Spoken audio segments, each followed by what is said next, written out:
नमस्कार, मैं डॉक्टर अंजू अग्रवाल आपके समक्ष पुनः कामायनी के श्रद्धा सर्ग की व्याख्याएं लेकर उपस्थित हूँ। कल वाली व्याख्या की कड़ी को ही आगे बढ़ाते हैं। सुना यह मनु ने मधु गुंजार, मधुकरी सा जब सानंद, किए मुख नीचा कमल समान, प्रथम कवि का जो सुंदर छंद, एक झटका सा लगा सहर्ष, निरखने लगे लुटे से कौन, गा रहा यह सुंदर संगीत, कुतूहल न रह सका फिर मौन। अपने एकाकी चिंतन के बीच मनु जब पराग वाहिनी सुरभित पवन की तरह एक अपरिचित स्वर को सुनते हैं, श्रद्धा के स्वर को सुनते हैं, चिंता में निमग्न है, भावलीन मनु है, बहुत ही हर्ष विभोर होकर भ्रमरी रूपी श्रद्धा जो कमल के सदृश अपना सुंदर मुख नीचे किए हुए थी और मनु से प्रश्न के रूप में जिसकी मधुर वाणी स्वर लहरी जो परम श्रुति सुखद थी, मतलब कानों को बहुत ही सुखकारी थी, कानों के लिए बहुत ही मधुर थी, सुख देने वाली थी। वो ऐसी लग रही थी मानो प्रथम कवि कौन? महर्षि वाल्मीकि। तो प्रथम कवि के सुंदर छंद के समान स्वतः उद्बुद्ध तथा करुणामयी थी। जब उन्होंने इतनी करुणा से परिपूर्ण मधुर वाणी सुनी तो मनु को एक हर्षकारक झटका सा लगा, बहुत ही हर्ष देने वाला, प्रसन्नता देने वाला, आनंद से परिपूर्ण झटका लगा। श्रद्धा की उस आकस्मिक स्वर लहरी ने मनु की भावधारा को एक नवीन दिशा की ओर मोड़ दिया। जो वो सोच रहे थे उस सोच में उन्होंने सुंदर बाधा उत्पन्न की, ये मान सकते हैं हम। और वे ठगे से यानी अपने सुदबुद्ध खोकर श्रद्धा की ओर देखने लग गए, ये जानने के लिए कि ये इतना सुंदर मधुर संगीत कौन गा रहा है। श्रद्धा की आवाज़, ये प्रश्न पूछना उनको संगीत के समान सुखकारी लगा। मनु का कुतूहल फिर अधिक समय तक मौन अथवा शांत नहीं रह सका और शीघ्र ही मनु का आश्चर्य शब्दों के रूप में अभिव्यक्त होने के लिए आतुर हो उठा।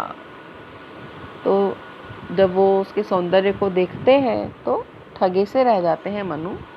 यहाँ पर जयशंकर प्रसाद जी ने आदि कवि वाल्मीकि की बात करी है। वाल्मीकि जी का जो प्रथम छंद था वह भी उसकी प्रेरणा करुणा ही थी। और यहाँ पर देखते हैं कि श्रद्धा भी निर्जन में बैठे हुए तरुण तपस्वी मनु के प्रति करुणा से द्रवीभूत हो उठी है। तो ऐसे में श्रद्धा के प्रश्न में अंतर्निहित करुणा को उन्होंने आदि कवि की कविता जो कि करुणा से उद्भूत हुई थी, उसी प्रकार की करुणा श्रद्धा में दिखाई दे रही है, श्रद्धा के वाक्य में दिखाई दे रही है, उसके स्वर में सुनाई दे रही है। तो यहाँ पर बहुत ही सुंदर और हृदयग्राही उपमान कवि ने दिया है।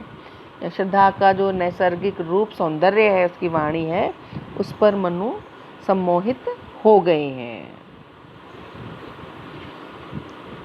एक झटका सा लगा सहर्ष, निरखने लगे लुटे से कौन गा रहा ये सुंदर संगीत, कुतूहल न रह सका फिर मौन। और उनका इस सुंदर संगीत के प्रति जो कुतूहल था मनु में, वो मौन नहीं रह सका।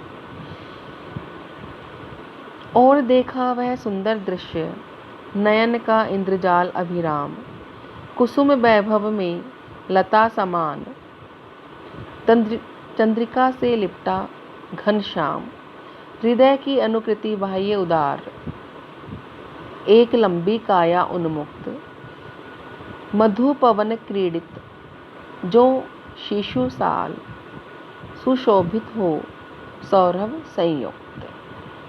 अब मनु ने अपने समीप ही उस सुंदर दृश्य, कौन सा सुंदर दृश्य?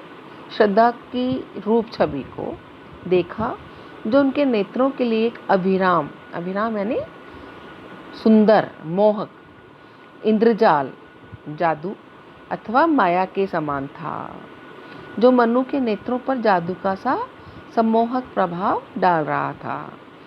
मनु ने देखा कि उनके सम्मुख फूलों की शोभा से वेष्टित लता, मतलब आवृत लता अथवा चंद्रिका से लिपटे काले बादल के समान एक अनुपम सौंदर्य संपन्ना युवती खड़ी है।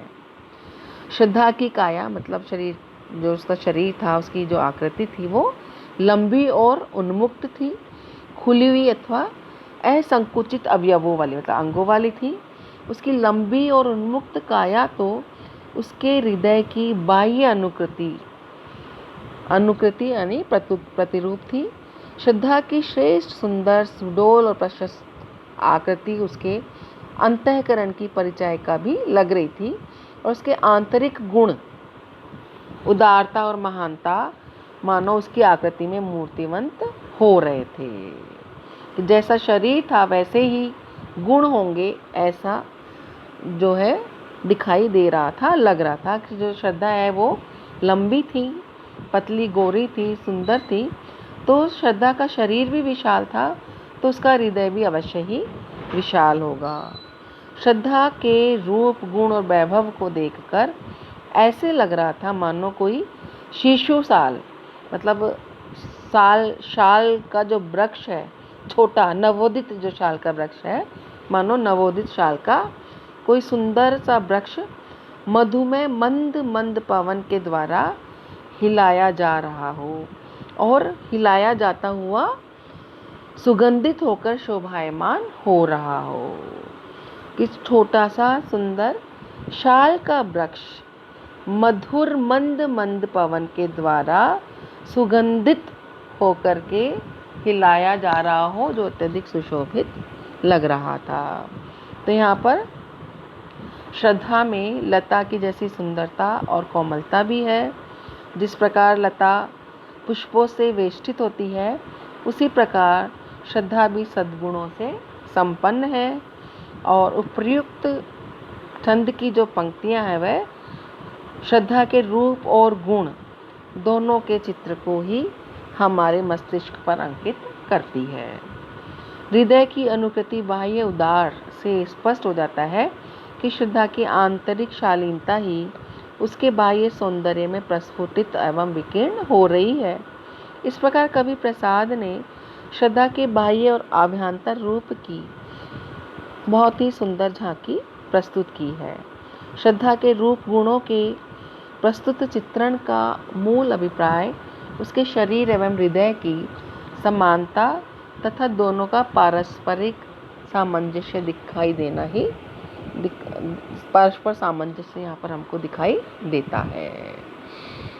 आज हम इतना ही करेंगे, कल इस व्याख्या की कड़ी आगे बढ़ाएंगे। धन्यवाद।